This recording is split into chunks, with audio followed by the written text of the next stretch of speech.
Welcome back to my channel Microbiology by Masira. In this video we are going to see different morphological and classifications of bacteria. That means different types of morphology of bacteria we will see and how bacteria are classified. Then the classification is based on the different categories or criteria. So first one is the morphology, second one is the nutrition, third one is the temperature, then pH, osmotic pressure, oxygen, flagella and spore formation. Now coming to the first, morphology. According to the morphology, bacteria are classified into three types, that means cocci, rods and spiral. Cocci, for example, you can also say as sphericals, that means circular.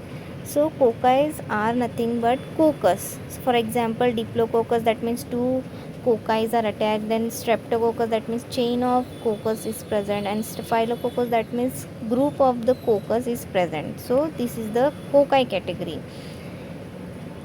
Now second one is the rod.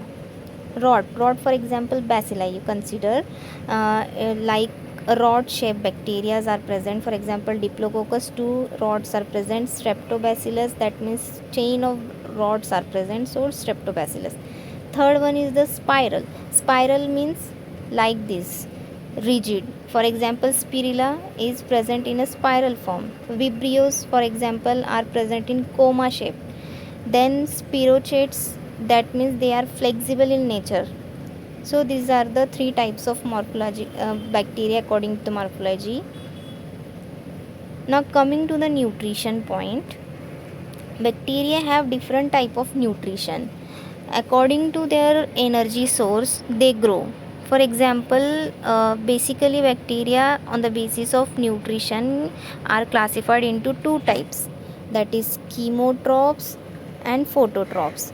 Chemotrophs means they need energy source other than the light, and phototrophs mean they need energy source, that is light is in the form of energy source, and here chemicals or any other carbon compounds, nitrogen compounds, phosphorus compounds, sulfur compounds are other chemical sources which needed for the bacteria to survive. So these are the chemotrophs, that means carbon source requiring organisms are chemoheterotrophs, chemoautotrophs.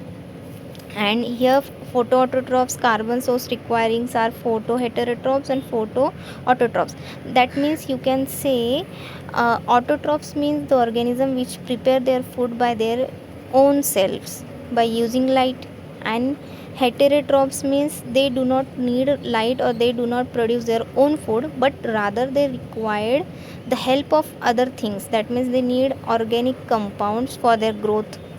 So for example, streptococcus, clostridium are chemotrophs, and cyanobacteria, green sulfur, purple bacteria, non sulfur bacteria are phototrophs. Now coming to the temperature point, according to the temperature required, bacteria can grow in different temperatures, right? So for example, first one is the psychrophiles are nothing but the organism which loves to survive in the cold conditions, basically 10 to 20 degree conditions or temperature required for the bacteria are called psychrophiles. For example, in cold areas, in different types of cold countries, you can say north countries, the bacteria grow there. Then second one is psychrotrophs means the organism which loves the cold temperature, but what temperature below 10 degrees celsius, that means you can say the organisms or microorganisms grow in the refrigerators, for example, are called psychrotrophs. then third one is then third one is sorry then third one is mesophiles are commonly present bacteria in all human beings, in all animals, or in all animals, you can say. So animals and human beings, contain progenera or probiotics inside our body are nothing but the mesophiles or mesophilic microorganism, because they need moderate temperature for their survival. That means 25 to 36 degrees Celsius temperature they need to grow. Then fourth one is thermophiles. Thermophiles mean therm means heat, so they loves heat for their survival. That means 50 to 80 degree temperature they need for their survival purpose. Now pH. According to the pH, bacteria can grow. That means acidophiles, for example, it means in high acidic conditions, bacteria which grow is called acidophile. In high alkaline conditions, bacteria which grow alkalophiles. In neutrophiles means what? Bacteria which survive at neutral pH. That means 6.5 to 7.5 pH range bacteria can survive. So these are the three types of bacterial classification according to the pH. Now osmotic pressure. Osmotic pressure means salt concentration, you can say. So there is high salt concentration or low salt concentration. So halophiles are the bacteria which survive at high salt concentration. Obligate halophiles means what? The bacteria which survive only at high salt concentration. They will die in low salt concentration, for example. And third one is the facultative halophiles. That means they can survive in high salt concentration or low salt concentration. So these are the three types.